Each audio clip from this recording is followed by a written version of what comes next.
Hello दोस्तों, स्वागत है आपका एक और नए क्लास में। आज हम लोग बात करने वाले हैं अफबाऊ प्रिंसिपल के बारे में। सुनने में लगता है यार अफबाऊ प्रिंसिपल को या अफबाऊ वैज्ञानिक राय होंगे, उनने अपना एक नियम दे दिया होगा तो अफबाऊ का नियम कहलाएगा। नहीं जी, ऐसा नहीं है। अफबाऊ एक जर्मन भाषा का शब्द है जिसका मतलब होता है निर्माण करना, कुछ बनाना। तो सर जी हम इससे क्या बनाएंगे? इससे हम लोग विन्यास बनाना सीखेंगे। किसका विन्यास बनाएंगे? एलिमेंट्स का, तत्वों का। सर जी तत्व क्या होते हैं, एलिमेंट्स क्या होते हैं? भाई हमारे चारों तरफ बहुत सारी चीजें हैं, सोना है, चांदी है, हीलियम है, लिथियम है, नाइट्रोजन है, ऑक्सीजन। अब इतनी सारी चीजों को जब केमिस्ट्री में पढ़ना था तो जाहिर सी बात है भाई, पढ़ने के लिए क्या करना पड़ेगा भाई? उनकी एक टेबल बनानी पड़ेगी, उनके बारे में लिखना पड़ेगा। तो एक टेबल बना दी कि भैया हाइड्रोजन का नंबर कितना होता है 1, हीलियम का नंबर कितना होता है 2, लिथियम का नंबर कितना होता है 3, beryllium, boron, carbon, nitrogen, oxygen, fluorine, neon, sodium, magnesium, aluminium, silicon, phosphorus, sulphur, chlorine, argon, potassium, calcium, scandium, titanium, vanadium, chromium, manganese, iron, cobalt, nickel, copper, zinc. आपने सुना होगा 9th क्लास से लेकर मेरे भाई, ठीक है। तो अब इनका जब विन्यास बनाना है, कॉन्फ़िगरेशन बनाना है। विन्यास का मतलब क्या है? सभी को पता है कि सारी चीजें परमाणुओं से यानी एटम से मिलकर बनी होती हैं और परमाणुओं में इलेक्ट्रॉन पाए जाते हैं। जहां पर इलेक्ट्रॉन पाए जाने की संभावना होती है उन्हें एटॉमिक ऑर्बिटल्स कहते थे। पिछली वीडियो में बताया था। एटॉमिक ऑर्बिटल्स को एसपीडीएफ में लिखते थे। क्या में लिखते थे? एसपीडीएफ। एस में कितने इलेक्ट्रॉन होते थे? 2, पी में कितने होते थे? 6, डी में कितने होते थे? 10 और एफ में कितने होते थे? 14। 2, 6, 10, 14। तो ये विन्यास किसमें कितने इलेक्ट्रॉन आएंगे, ये जो भरने का तरीका है, ये हम लोग अफबाऊ प्रिंसिपल से भरेंगे भाई। बिल्कुल सरल सा नियम है। तो हमने यहां पे क्या लिखा बताओ मेरे भाई? अब जो यहां से भैया जो अगली यूनिट अब स्टार्ट हम लोग करेंगे, ये अफबाऊ प्रिंसिपल पढ़ने के बाद वहां से स्टार्ट हो जाएगी ऑर्गेनिक केमिस्ट्री और बहुत मजा आने वाला भाई, ठीक है। फिलहाल इस यूनिट के अंदर अभी हम लोग एमओटी पढ़ेंगे, बीबीटी पढ़ेंगे, वेस्पर थ्योरी पढ़ेंगे। तो भाई अफबाऊ प्रिंसिपल क्या कह रहा है? यह कह रहा है कि यह एक जर्मन शब्द है। कुछ बच्चे कह रहे थे सर जी दिखता नहीं है, ज्यादातर पीपीटी बनी हुई है कुछ ऐसी है, तो भाई बोल भी तो रहे हैं, सुनो ना यार। यह एक जर्मन शब्द है। कैसा शब्द है? जर्मनी का शब्द है, जिसका अर्थ होता है फॉर्मेशन, बिल्डिंग अप, यानी बनाना, निर्माण करना, रचना करना। काहे का निर्माण करना? भैया विन्यास बनाना सीखेंगे, कॉन्फ़िगरेशन बनाना सीखेंगे। इसकी सहायता से हम लोग इलेक्ट्रॉनिक कॉन्फ़िगरेशन बनाएंगे भाई, ठीक है। इस प्रिंसिपल के अकॉर्डिंग क्या कह रहा है प्रिंसिपल?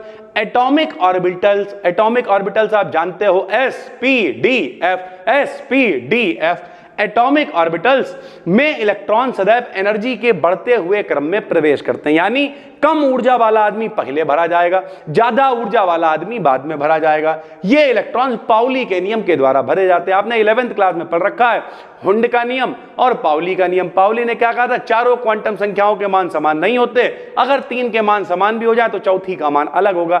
यानी कुल मिला के हुंड है, पाउली है, इनके नियम के हिसाब से हम लोग इलेक्ट्रॉनों को भरेंगे भाई, ठीक है। कैसे भरेंगे, क्या करेंगे? तो ये नियम अपना है मेरे भाई अफबाऊ का नियम। क्या समझा आपने अफबाऊ के नियम में? अफबाऊ का नियम कहता है कि भाई हमेशा ऊर्जा के बढ़ते हुए क्रम में इलेक्ट्रॉनों को भरा जाएगा। अब जब ये जो टेबल बनाई गई, अभी हमने आपको बताया 1 number hydrogen, helium, lithium, beryllium, boron, जब इनकी पूरी टेबल इकट्ठी करके बनाई गई उसे कहा गया आवर्त सारणी, यानी पीरियोडिक टेबल कहा गया। और उस पीरियोडिक टेबल में मेरे भाई क्या हुआ, कैसे हुआ, वो आपको समझाते। सुनो, उस पीरियोडिक टेबल में भैया 7 पड़ी हुई लाइनें खींची गई, 7 क्षैतिज लाइनें खींची गई, जिन्हें कहा गया आवर्त। क्या कहा गया? आवर्त, यानी पीरियड कहते हैं मेरे भाई ने, ठीक है। और इसमें 18 खड़ी लाइनें खींची गई, जिन्हें कहा गया वर्ग, जिसे हम लोग ग्रुप कहते हैं भाई। क्या कहते हैं? ग्रुप कहते हैं। ध्यान से सुनते रहना। जब कभी इतने सारे तत्व थे, उन तत्वों को इकट्ठा करने के लिए एक टेबल बनाओगे। टेबल बनाने के लिए कुछ खड़ी लाइनें खींचोगे, कुछ पड़ी लाइनें खींचोगे, कुछ खड़ी कुछ पड़ी लाइनें, उन्हें क्या कह देंगे? टेबल कह देंगे, जिसे पीरियोडिक टेबल कह देंगे। पड़ी लाइनें कितनी थी मेरे भाई? 7 थी। तो पीरियड कितने हो गए? आवर्त कितने हो गए? 7 आवर्त हैं। इस सारणी के अंदर कितने आवर्त हैं? 7 आवर्त हैं। और वर्ग कितने हैं लॉन्ग पीरियोडिक टेबल में? 18 वर्ग हैं। तो जब 7 आवर्त हैं तो हम लोग जब ये नियम लिखेंगे, अफबाऊ का नियम लिखेंगे, तो 7 तक ही लिखेंगे। क्यों लिखेंगे? क्योंकि जो आवर्त सारणी है, जो टेबल बनाई गई है, उसमें 7 ही आवर्त हैं। तो हमने कैसे लिखा? एसपीडीएफ, 4 ही ऑर्बिटल हम लोग इस्तेमाल कर रहे हैं। तो हमने पहले लिखा 1s, ये देखिए, फिर लिखा 2s, 3s, 4s, 5s, 6s और 7s। ये देखो भैया 8s क्यों नहीं लिखा? क्योंकि 7 ही आवर्त होते हैं। जो यहां पे लिखा हुआ है ये पीरियड यानी आवर्त है भाई, ठीक है। एक ऊपर से छोड़ दिया, एक नीचे से छोड़ दिया। क्या लिखा है इसके बाद? 2p, 3p, 4p 5p और 6p भैया। s p के बाद कौन आएगा d, एक ऊपर से छोड़ दिया, एक नीचे से, भाई क्या आएगा 3d 4d 5d, एक नीचे छोड़ दिया, एक ऊपर से छोड़ा, SPD यहां क्या आ गया भाई 4f। ठीक है, अब चलने का तरीका सीखो भैया, ऐसे करके मिला देंगे, ये देखो ऐसे करके मिला देंगे, ये देखो ऐसे करके मिला दिया। अब जब मिला दिया भैया तो चलने का तरीका देखो, सबसे पहले यहां से चले, कौन आया बताओ 1s आया, सब लोग देखते रहना, यहां से चले पहले कौन आया 1s आया, फिर ऐसे करके मिलाएंगे भैया, देखो इसलिए हम बनाना सिखा रहे हैं, पीडीएफ से नहीं सिखा रहे हैं। सबसे पहले 1s आया, आगे चले तो कौन आया बताओ 2s आया, तो यहाँ पे कौन आ गया 2s आ गया। फिर और आगे चले ऐसे करके हम मिलाएंगे मेरे भाई, और आगे चले कौन आया देखो 2p आया, फिर 2p के बाद कौन आया भाई 3s आया, फिर 3s के बाद और आगे चले, ये देखो ऐसे करके मिलाएंगे कौन आएगा 3p आएगा, तो देखो 3p आ गया। 3p के और आगे चले तो देखो कौन आया 4s आया, तो भैया 4s आएगा। फिर और आगे चले ऐसे करके इसे मिलाएंगे तो कौन आया 3d आया, तो यहाँ क्या लिख दिया 3d आ गया। यानी और भी इसके आगे तक आप इस्तेमाल कर सकते हो, लेकिन अपना काम 3d तक चल जाएगा भाई। ठीक है, तो इस तरीके से क्या क्या आया मेरे भाई, ये देखो यहाँ पे साफ सुथरा बना हुआ। सबसे पहले कौन आया, लो यहाँ पे लिख रहे हैं, बताओ सबसे पहले कौन आया 1s आया। अब भैया s में कितने इलेक्ट्रॉन आते, 2 आते, तो s के ऊपर 2 लिख देंगे, इसका मतलब 1s2 यानी 2 इलेक्ट्रॉन आएंगे भाई। ठीक है, 1s के बाद कौन आएगा 2s आएगा, तो 2s2, 2s के बाद कौन आएगा 2p आएगा, तो 2p6, 2p के बाद कौन आएगा 3s, तो 3s भैया कितने हो जाएंगे 2, क्योंकि s में कितने आते हैं 2, SPDF, s में 2, p में 6, d में 10, f में 14, ऐसे करके इलेक्ट्रॉन भरे जाते हैं। 3s के बाद कौन आएगा 3p आएगा, p में कितने इलेक्ट्रॉन 6 इलेक्ट्रॉन, 3p के बाद कौन आएगा 4s आएगा, 4s में कितने इलेक्ट्रॉन 2 इलेक्ट्रॉन, और फिर कौन आएगा 3d, 3d में कितने इलेक्ट्रॉन 10 इलेक्ट्रॉन। इस तरीके से आफबाऊ के नियम का हम लोग इस्तेमाल करके विन्यास बनाते हैं भाई।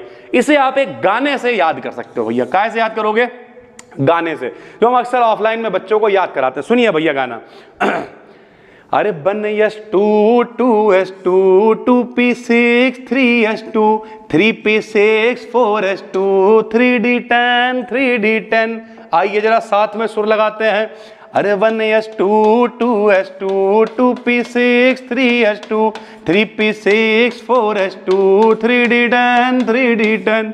थोड़ा ऊंचे सुर में, हो 1s2 2s2 2p6 3s2 3p6 4s2 3d10 3d10। जहां भी बैठ के देख रहे हो थोड़ा तालियों के साथ, हो 1s2 2s2 2p6 3s2 3p6 4s2 3d10 3d10।